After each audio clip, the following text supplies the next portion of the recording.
بسم اللہ الرحمن الرحیم۔ السلام علیکم۔ یہ کتاب آپ کے لیے کاشان بصیرت کے یوٹیوب چینل کی جانب سے ریکارڈ کی جا رہی ہے۔ کتاب کا نام ہے بہشت۔ اب ہم کتاب کا پارٹ نمبر 34 پڑھیں گے، صفحہ نمبر 617، خدا سے کون ڈرتا ہے۔ کتاب اصول کافی میں حضرت امام جعفر صادق علیہ السلام سے ایک حدیث منقول ہے۔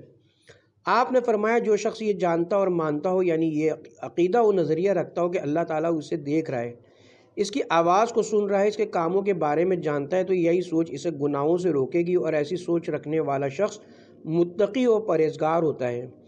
وہ علم جو انسان کو برے کاموں سے روکتا ہے، ضروری ہے انسان اپنے آپ کو آیات الہی، احادیث اور دیگر پند و نصیحت سے سیراب کرتا رہے۔ اگر گناہ سامنے آ جائے تو اللہ تعالیٰ کے خوف اور رضا کے حصول کے لیے اس کو ترک کر دے، تو ظاہر ہے اس کا یہ جہاد بالنفس ہے، اور اس کا بہت بڑا اجر ہے۔ جو لوگ اس قسم کا عقیدہ و عمل رکھتے ہیں، ان لوگوں سے دنیا میں بھی عجیب و غریب امور ظہور پذیر ہوتے ہیں۔ حقیقت یہ ہے کہ صاحبان تقوی کی حالت عام لوگوں سے مختلف ہوتی ہے۔ وہ ہر وقت ہر قسم کی برائی سے بچنے کی کوشش کرتے ہیں۔ اگر کبھی ہلکا سا خیال بھی ان کے دل میں پیدا ہو جاتا ہے تو انہیں اس سے سخت تکلیف ہوتی ہے، پس وہ یکایک چونک پڑتے ہیں اور ان کی آنکھیں کھل جاتی ہیں۔ وہ اس خیال فاسد کو دل سے نکالنے کی کوشش کرتے ہیں۔ وہ نہیں چاہتے کہ پیر مغز کے برابر بھی ان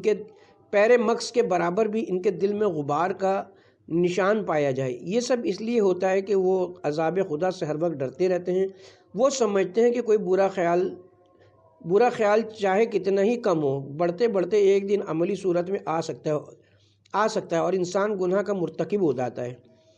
40 سالہ ریاضت۔ جناب مقدس اردبیلی کے بارے میں علماء نے لکھا ہے کہ آپ نے 40 سال تک اپنے پاؤں نہیں پھیلائے، یہاں تک کہ سوتے وقت بھی آپ کہا کرتے تھے کہ مجھے شرم آتی کہ میں اپنے خداوند کریم کے حضور میں اپنے پاؤں پھیلاؤں۔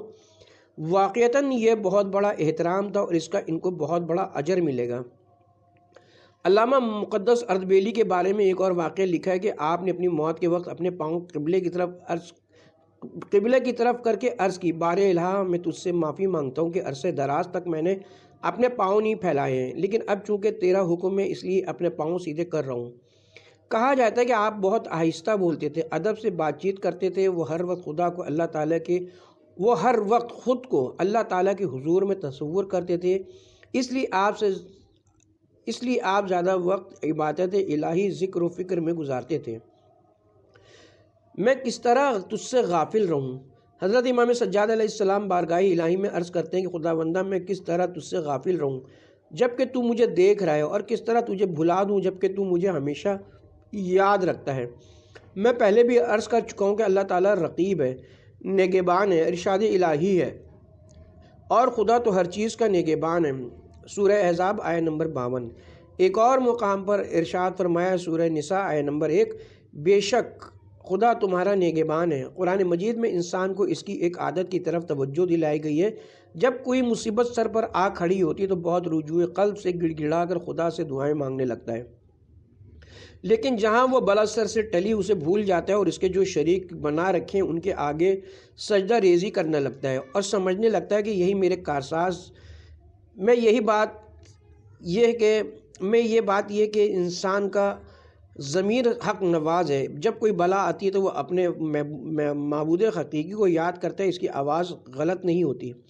یہی وجہ ہے کہ بدی کرنے والوں کے ساتھ ان کا ضمیر نہیں دیتا، وہ برابر نیش زنی کرتا رہتا ہے کہ تو نے کیا یہ فعل بد کیا ہے۔ زبان لاکھ بار انکار کرے مگر ضمیر کی آواز وہی رہے گی جو مبنی برحق ہوگی۔ پس مصیبت کے وقت جو آواز بصورت دعا نکلتی ہے وہ سچی ہوتی ہے، لیکن جب بلا ٹل جاتی ہے تو پھر جذبات بد اس کے ضمیر پر چھا جاتے ہیں اور وہ بھول جاتا ہے کہ جس کو پکارا تھا وہ کون تھا۔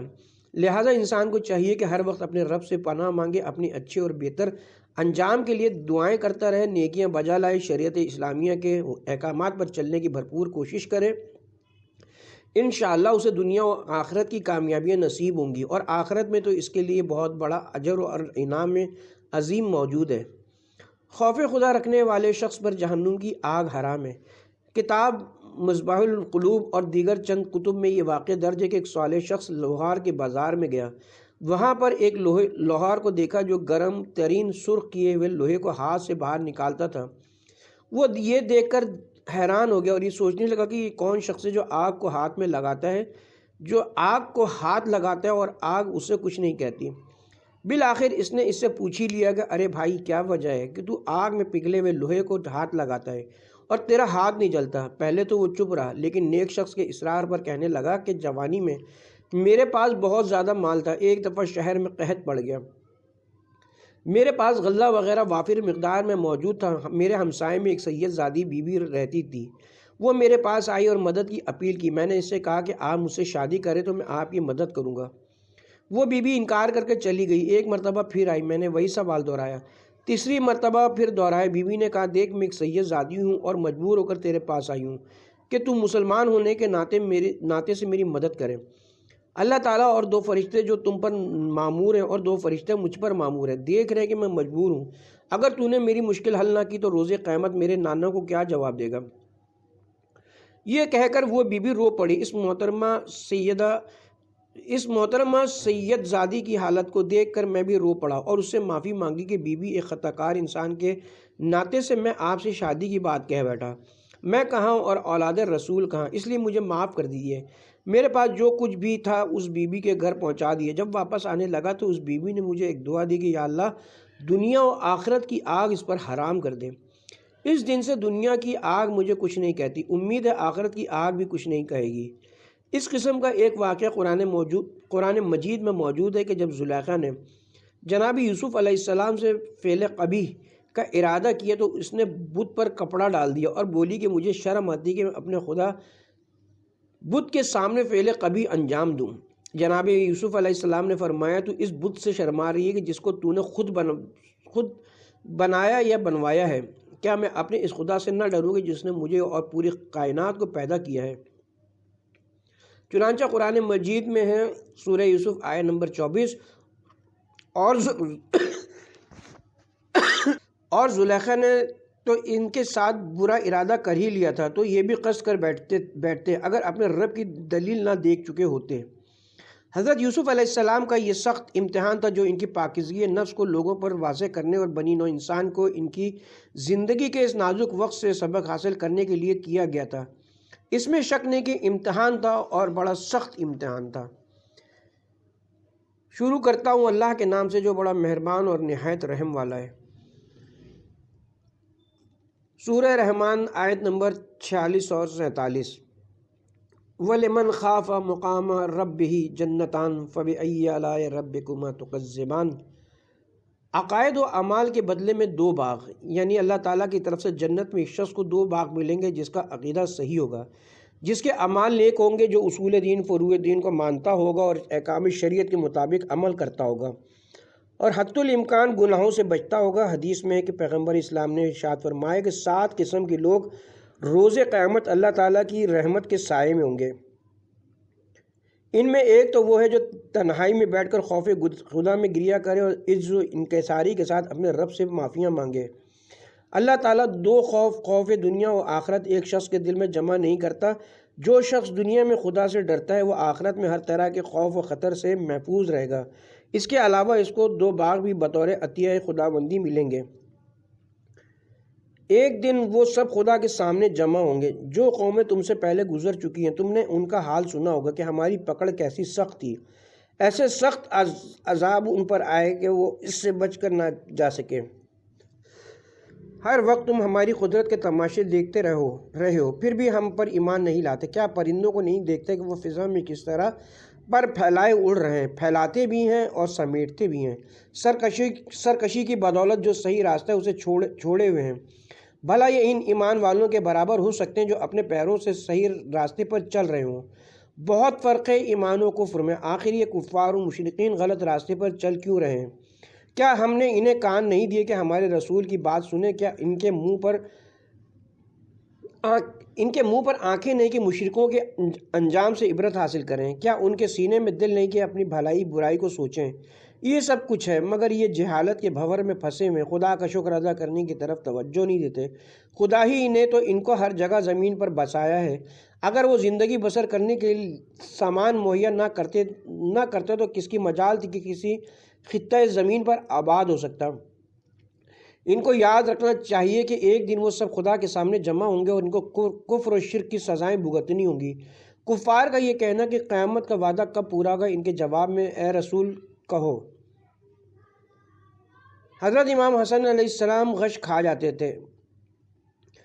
حضرت امام حسن مجتبی علیہ السلام کی حالات زندگی میں لکھا ہے کہ آپ کو جب موت یاد آتی تھی تو آپ پر گریہ طاری ہو جاتا تھا۔ آپ قبر، قیامت، صراط، میزان کو یاد کر کے رویا کرتے تھے، لیکن جب آپ کو عدالت الہیہ میں حاضری اور پیشی کا وقت یاد آتا تھا تو آپ پر غش طاری ہو جاتا تھا۔ اس وقت انسان کیا کرے گا جب اس سے پوچھا جائے گا، اے ہمارے بندے، کیا تو دنیا میں ہمیں یاد کرتا تھا؟ فلاں روز فلاں وقت تو نے کون کون سا کام کیا تھا؟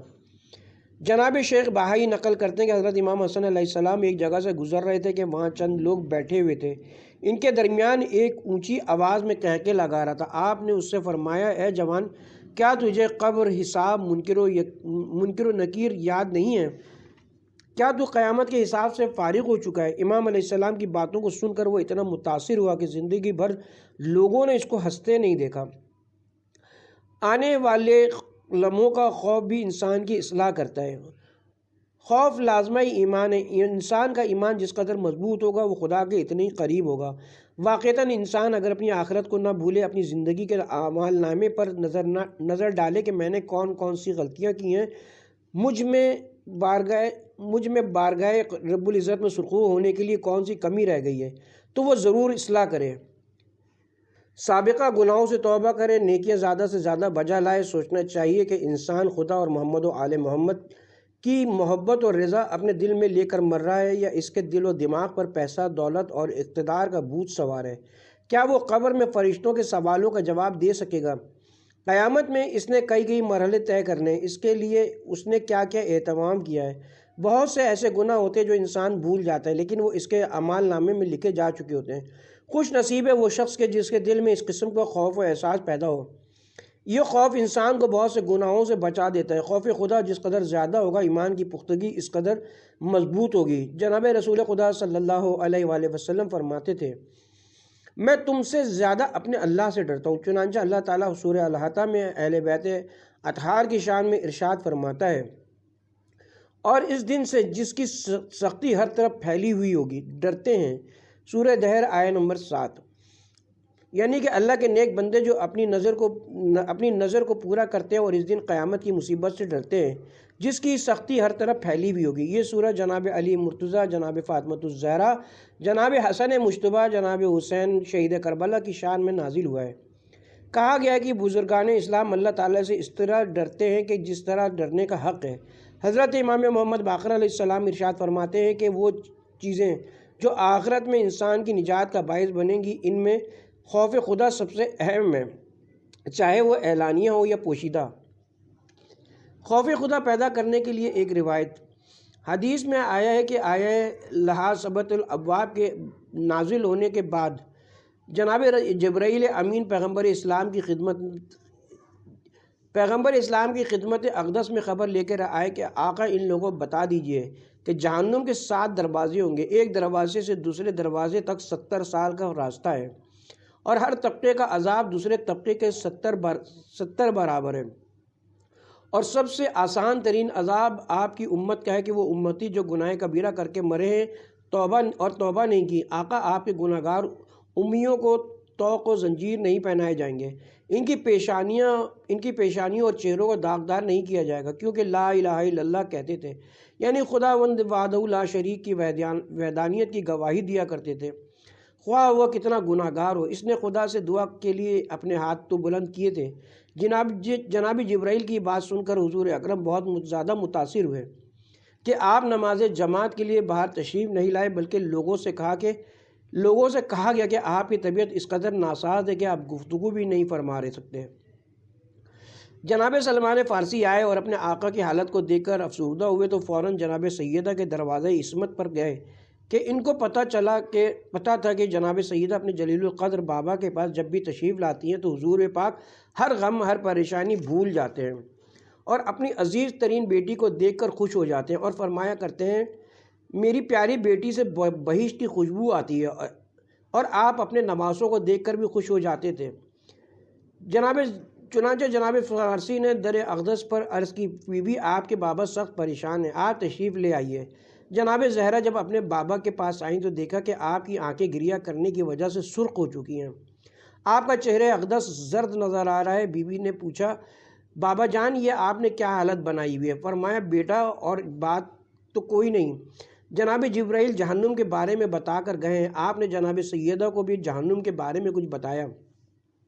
فرمایا کہ میری امت کے گناہ گاروں کو زنجیریں نہیں پہنائی جائیں گی، لیکن ان گناہ گاروں کو بالوں سے پکڑ کر منہ کے بل جہنم میں ڈالا جائے گا۔ بوڑھے کہیں گے کہ افسوس ہے ہمارے بڑھاپے پر، اور جوان چیخ و پکار کر کے کہیں گے کہ افسوس ہماری جوانی پر۔ عورتیں چلائیں گی کہ افسوس ہے ہماری رسوائی پر۔ جہنم میں معمور فرشتے کہیں گے کہ آپ جس نبی کی امت ہیں، ہم نے ان کے احترام کی خاطر آپ کے منہ اور ہاتھ پاؤں نہیں باندھے۔ بدبخت اور بدنصیب ہے وہ شخص جس نے محمد و آل محمد کی دوستی، محبت اور اطاعت کو ترک کر دیا ہے، ورنہ جہنم میں جانے کا سوال ہی پیدا نہیں ہوتا۔ کیا یہ ہو سکتا ہے کہ انسان اپنے دل میں محبت اہل بیت رکھے اور جہنم میں جائے؟ جہنم میں گناہ گاروں سے کہا جائے گا کہ ارے بدبختو، کیا قرآن مجید میں تم کو بیدار کرنے کا آگاہ کرنے کے بارے میں کچھ نہیں کہا گیا تھا؟ لیکن جو لا الہ الا اللہ کہنے اور پڑھنے والے گناہ گاروں کو معاف کر دیا جائے گا۔ کچھ لوگ ایسے بھی ہوں گے جو زندگی میں اسماء خدا بندی کا ورد کیا کرتے تھے، یا حنانو یا منانو کہا کرتے تھے۔ جناب جبرائیل کو حکم ہوگا، جاؤ ان کی خبر گیری کرو۔ چنانچہ جناب جبرائیل ان لوگوں کے پاس آئیں گے اور یہ پوچھیں گے کہ آپ کون ہیں؟ جناب جبرائیل اپنا تعارف کروائیں گے تو خوش ہوں گے اور کہیں گے کہ ہمارا سلام میں نیاز حضور اکرم کی خدمت اقدس میں پہنچا دیجیے۔ اس وقت جناب رسالت مآب ان گناہ گاروں کی بھی شفاعت کریں گے اور ان کو آتش جہنم سے باہر نکالا جائے گا۔ چونکہ آگ میں جلنے کی وجہ سے ان گناہ گاروں کا چہرہ اور جسم سیاہ ہو چکا ہوگا، حکم ہوگا ان کو بہشت کی نہر میں نہلایا جائے۔ جب یہ باہر آئیں گے تو یہ چاندی کی طرح سفید اور جوان نظر آئیں گے۔ اس کے بعد ان کو بہشت روانہ کر دیا جائے گا۔ اہل بیت علیہ السلام کی دوستی ہماری نجات کا باعث بنے گی۔ میں پہلے بھی عرض کر چکا ہوں کہ اہل بیت علیہ السلام کی محبت و دوستی آخرت میں سب سے بڑا ذریعہ نجات ثابت ہوگی۔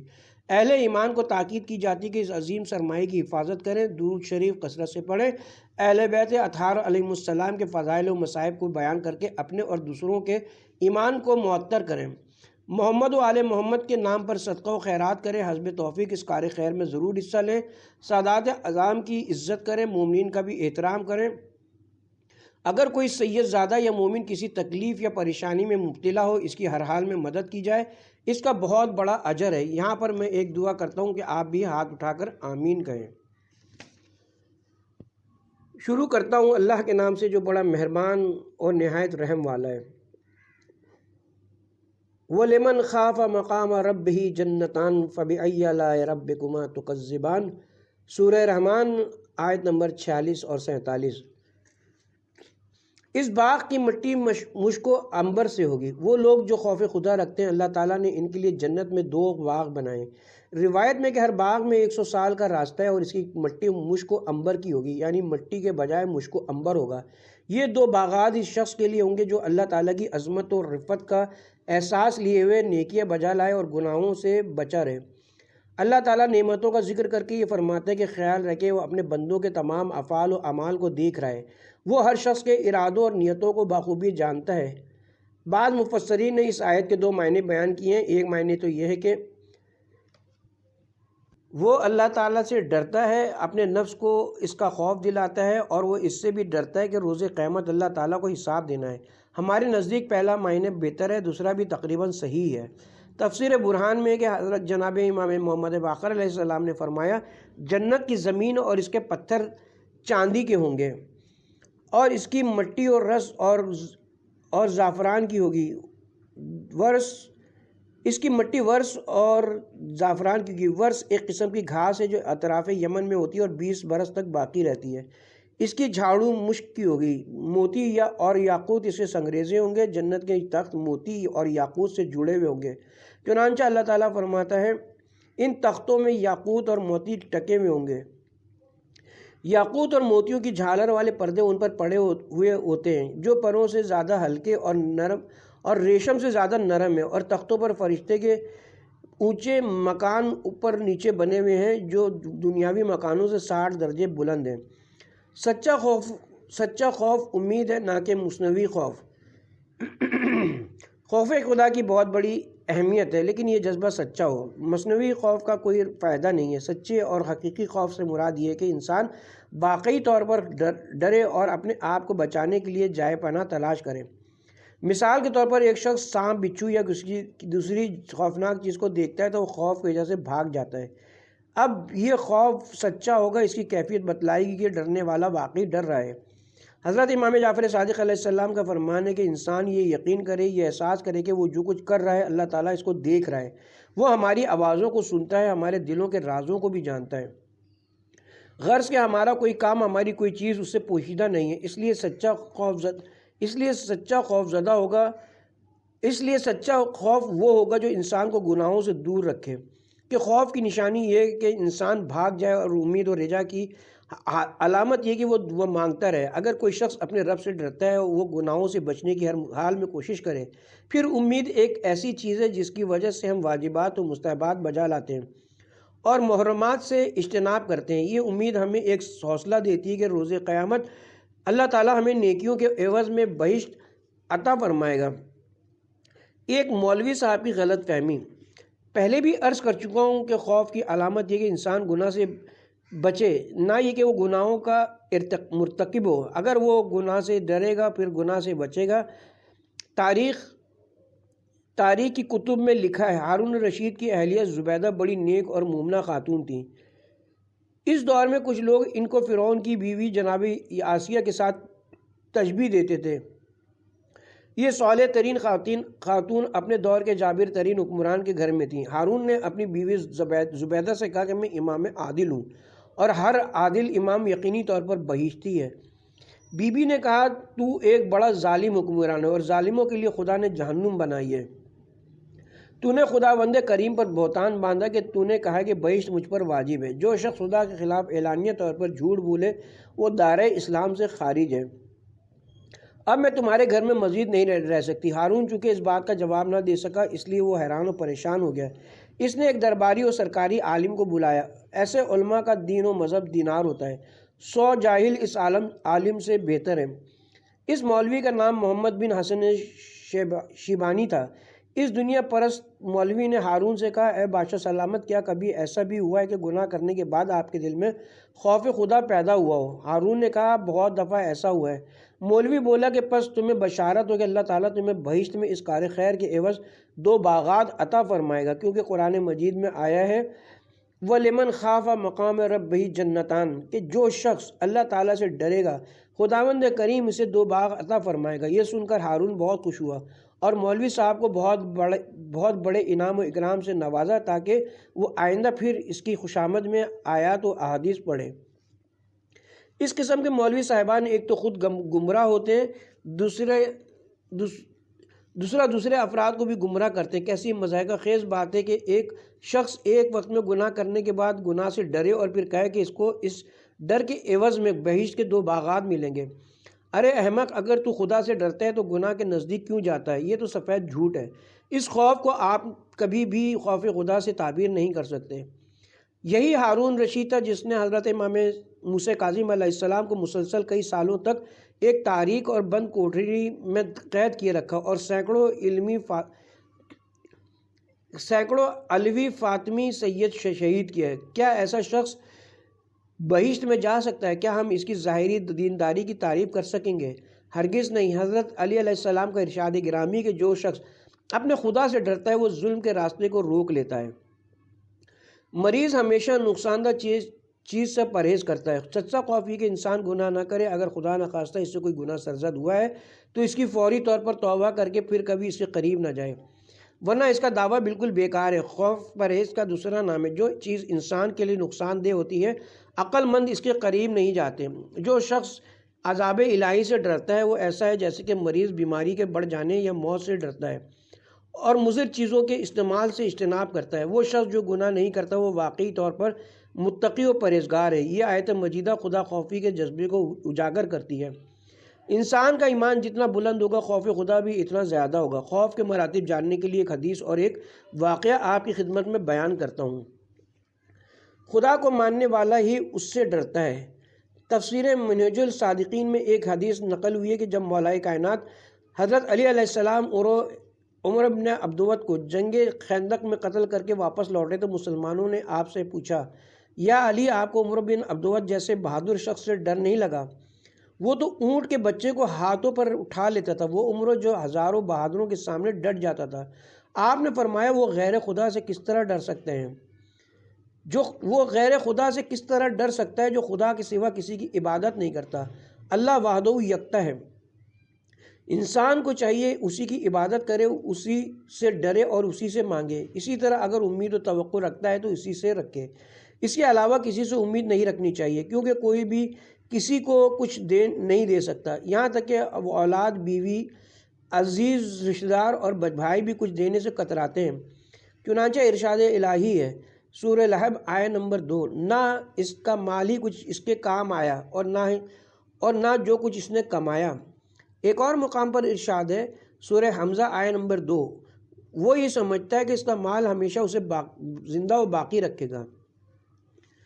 جناب ابراہیم بن ادھم سے ایک مومن جن کی بات چیت۔ تفسیر منہاج الصادقین میں ایک دلچسپ واقعہ درج ہے، وہ یہ کہ جناب ابراہیم بن ادھم جو بہت زاہد و پرہیزگار شخص تھے، کہتے ہیں کہ میں جنگل اور بیابان میں اکیلا جا رہا تھا کہ اچانک ایک خوفناک شخص کو دیکھا، جس کو دیکھ کر مجھ پر قدر خوف پیدا ہو گیا۔ میں اس کے قریب آیا اور پوچھا، آپ انسان ہیں یا جن؟ اس نے جواب کے بجائے مجھ سے سوال کر لیا کہ آپ بتائیں کہ آپ مومن ہیں یا کافر؟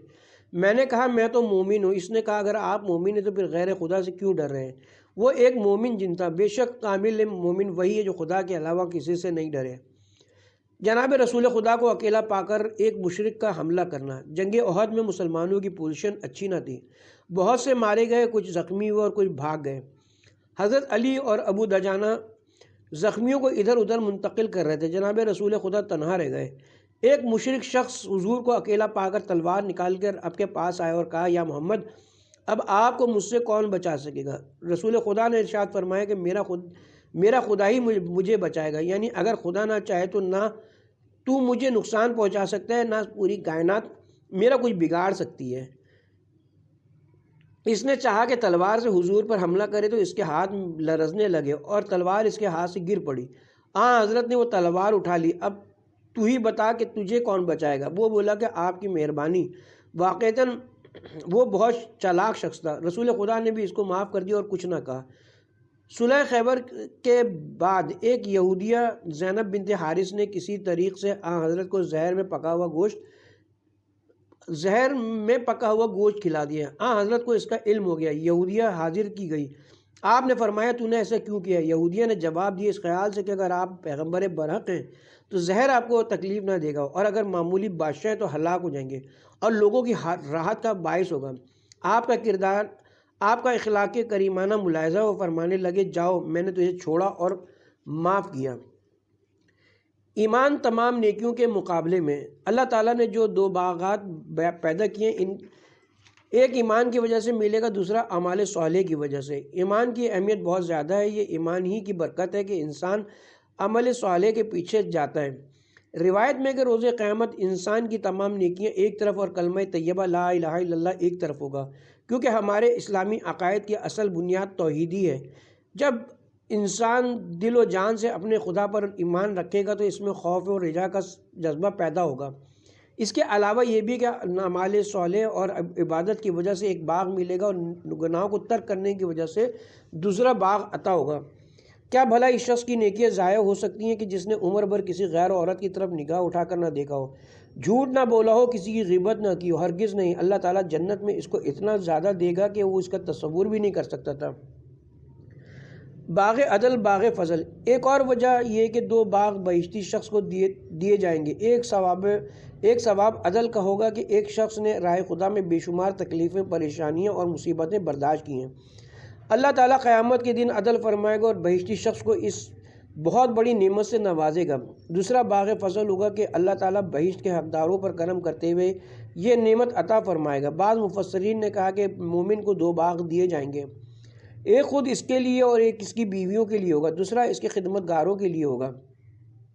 حدیث میں کہ بہشت میں ایک تازیانہ رکھنے کی جگہ دنیا کی تمام مملکتوں سے بہتر ہے۔ بہشت کی وسعت کے بارے میں ایک حدیث۔ بہشت کی وسعت و عظمت کو بیان کرنا انسانی طاقت سے باہر ہے۔ کتاب لعائل الاخبار میں جناب رسول خدا صلی اللہ علیہ وسلم کی ایک حدیث نقل کی جاتی ہے کہ جبرائیل امین نے اللہ تعالیٰ سے اجازت چاہی کہ وہ بہشت کی چوڑائی ناپیں۔ یہ ایک ایسا فرشتہ ہے جو پلک جھپکنے کے ساتھ ساتویں آسمان سے زمین تک پہنچتا ہے۔ یہ 3000 سال تک چلتا رہا، آخرکار تھک گیا۔ عرض کی خداوندہ تو میری مدد فرما، پھر 30,000 سال کا سفر کیا، پھر تھک گیا، دوبارہ عرض کی یا اللہ میری مدد کر، اسی طرح پھر 30,000 سال کا سفر کیا، مختصر یہ کہ 80,000 مرتبہ تقاضا کیا اور ہر دفعہ 30,000 سال کا سفر کیا۔ اس اثنا میں ایک حور اپنے کمرے سے سر باہر نکال کر جبرائیل سے پوچھا کہ آپ کہاں جا رہے ہیں؟ فرمایا میں چاہتا ہوں کہ بہشت کی انتہا تک پہنچوں۔ اس نے کہا کہ آپ اس کی مزید تکلیف نہ کریں، ابھی تک آپ میرے علاقے سے باہر نہیں نکلے۔ جبرائیل نے کہا تم کون ہو؟ کہا میں ایک حور ہوں، مومن کی خدمت کرنا میرے فرائض میں شامل ہے۔ دراصل یہ چیزیں ہمارے ادراک سے بالاتر ہیں اور نہ ہی عقول و اذہان اس حقیقت کی تہہ تک پہنچ سکتے ہیں۔ جس طرح ایک بچہ شکم مادر میں اس دنیا کا ادراک نہیں رکھتا، اس طرح ہم بھی اسی جہاں کے بارے میں قطعی طور پر بے خبر ہیں۔ برزخ کی بہشت اور قیامت کی بہشت۔ علامہ مجلسی علیہ رحمہ شرح کافی میں لکھتے ہیں کہ اس آیت میں جنتان کے ضمن میں ممکن ہے 2 بہشتیں مراد ہوں، ایک برزخ میں بہشت، دوسری بہشت قیامت میں ہوگی۔ جب مومن کی روح قبض ہوتی ہے تو اس کو بڑے آرام و سکون اور ناز و پیار کے ساتھ بہشت میں رکھا جاتا ہے، وہاں پر انواع و اقسام کی نعمتیں ہیں۔ اس بہشت کا تذکرہ قرآن مجید میں بھی موجود ہے۔ سورہ یاسین آیت نمبر 26۔ تب اسے خدا کا حکم ہوگا کہ جنت میں جا، اس وقت بھی اسے قوم کا خیال آیا تو کہا کاش میری قوم جان لیتی۔